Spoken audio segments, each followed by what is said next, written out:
Chapter 3. A Caucus Race and a Long Tail. They were indeed a queer looking party that assembled on the bank. The birds with the draggled feathers, the animals with their fur clinging close to them, and all dripping wet, cross, and uncomfortable. The first question, of course, was how to get dry again. They had a consultation about this. And after a few minutes, it seemed quite natural to Alice to find herself talking familiarly with them, as if she had known them all her life. Indeed, she had quite a long argument with the Lorry, who at the last turned sulky and would only say, I'm older than you and you must know better. And this Alice would not allow, without knowing how old it was. And as the lorry positively refused to tell its age, there was no more to be said.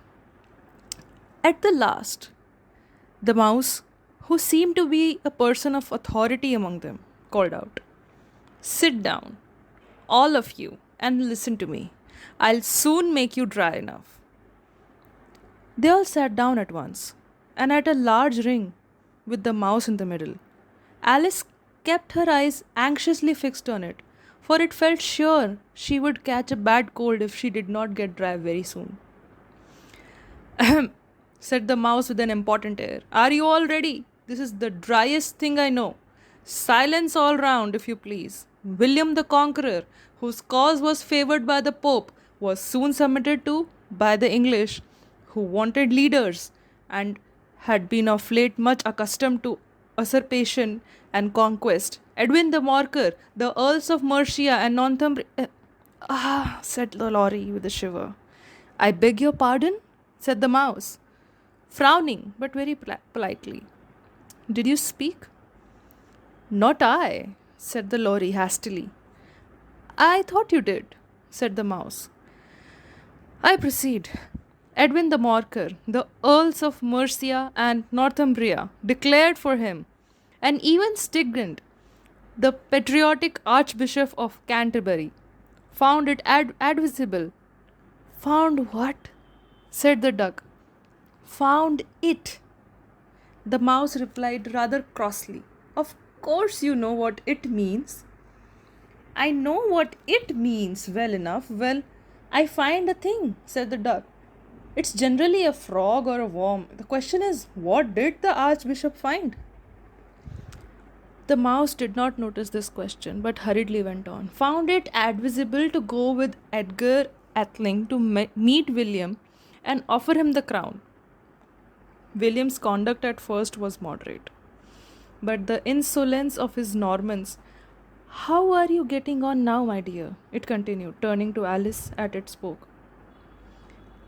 As wet as ever, said Alice in a melancholy tone.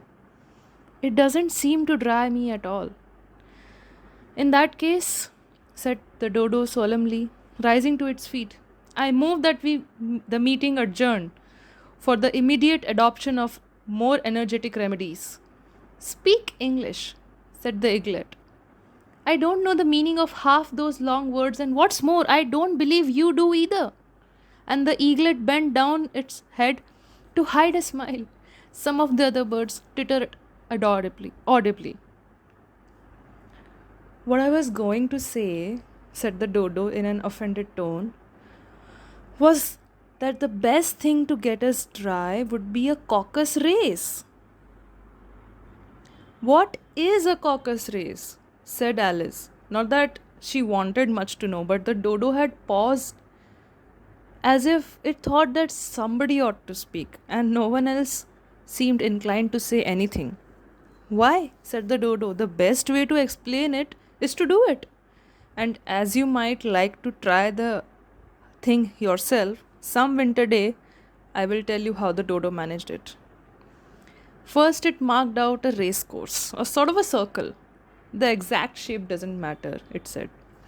And then all the party were placed along the course, here and there. There was no 1, 2, 3 away. But they began running when they liked and left off when they liked, so that it was not easy to know when the race was over. However, when they had been running half an hour or so and were quite dry again, The dodo suddenly called out, "The race is over!" And they all crowded round it, panting and asking, "But who has won?" The question the dodo could not answer without a great deal of thought, and it sat for a long time with one finger pressed upon its forehead, the position in which you usually see Shakespeare in the pictures of him, while the rest waited in silence. At last the dodo said, "Everybody has won, and all must have prizes." "But who is to give the prizes?" Quite a chorus of voices asked. "Why, she, of course," said the dodo, pointing to Alice with one finger, and the whole party at once crowded round her, calling out in a confused way, "Prizes, prizes!" Alice had no idea what to do, and in a despair, she put her hand in a pocket and pulled out a box of comfits. Luckily, the salt water had not gone into it, and handed them round as prizes. There was exactly one apiece all around. "But she must have a prize herself, said the mouse. "Of course," the dodo replied very gravely. "What else have you got in your pocket?" he went on, turning to Alice. "Only a thimble," said Alice sadly. "Hand it over here," said the dodo. Then they all crowded round her once more, while the dodo solemnly presented the thimble, saying, "We beg your acceptance of this elegant thimble." And when it had finished this short speech, they all cheered. Alice thought the whole thing very absurd, but they all looked so grave that she did not dare to laugh, and as she could not think of anything to say, she simply bowed and took the thimble, looking as solemn as she could. The next thing was to eat the comfits. This caused some noise and confusion, as the large birds complained that they could not taste theirs, and the small ones choked and had to be patted on the back. However, it was over at last, and they sat down again in a ring and begged the mouse to tell them something more. "You promised to tell me your history, said Alice, "and why it is you hate C and D," she added in a whisper, half afraid that it would be offended again. "Mine is a long and a sad tale," said the mouse, turning to Alice and sighing. "It is a long tale, certainly," said Alice, looking down with wonder at the mouse's tail. "But why do you call it sad?" And she kept on puzzling about it while the mouse was speaking, so that her idea of the tale was something like this. Fury said to a mouse that he met in the house. "Let us both go to law. I will prosecute you. Come, I'll take no denial. We must have a trial, for really this morning I have nothing to do." Said the mouse to the cur, "Such a trial, dear sir, with no jury, no judge, would be wasting our breath. I'll be judge, I'll be jury," said cunning old Fury. "I'll try the whole cause and condemn you to death." "You are not attending," said the mouse to Alice severely. "What are you thinking of?" "I beg your pardon," said Alice very humbly. "You had got to the fifth bend, I think."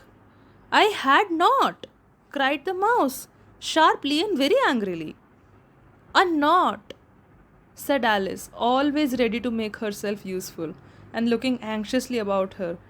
"Oh, do let me help to undo it." "I shall do nothing of the sort," said the mouse, getting up and walking away. "You insult me by talking such nonsense." "I didn't mean it," pleaded poor Alice. "But you are so easily offended, The mouse only growled in reply. "Please come back and finish your story," Alice called after it, and the others all joined in chorus. "Yes, please do," but the mouse only shook his head in impatience and walked a little quicker. "What a pity it wouldn't stay," sighed the lorry. As soon as it was quite out of sight, and an old crab took the opportunity of saying to her daughter, "Ah, my dear, let this be a lesson to you never to lose your temper. Hold your tongue, ma," said the young crab, a little snappishly. "You are enough to try the patience of an oyster." "I wish I had our Denaya here, said Alice aloud, addressing nobody in particular. "She'd soon fetch it back." "And who is Denaya, if I might venture to ask the question?" said the lorry. Alice replied eagerly, for she was always ready to talk about her pet. "Denaya is our cat, and she is such a capital one for catching mice you can't think. And oh, I wish you could see her after the birds. Why, she'll eat a little bird as soon as look at it." This speech caused a remarkable sensation among the party. Some of the words hurried off at once. One of the old magpie began wrapping itself up very carefully, remarking, "I really must be getting home. The night air doesn't suit my throat." And a canary called out in a trembling voice to its children, "Come away, my dears. It's time you were all in bed." On various pretexts, they all moved off, and Alice was soon left alone. "I wish I hadn't mentioned Denaya," she said to herself in a melancholy tone. "Nobody seems to like her down here, and I'm sure she's the best cat in the world. Oh, my dear Denaya, I wonder if I shall ever see you anymore." And here poor Alice began to cry again, for she felt very lonely and low spirited. In a little while, however, she again heard a little pattering of footsteps in the distance, and she looked up eagerly, half hoping that the mouse had changed his mind and was coming back to finish his story.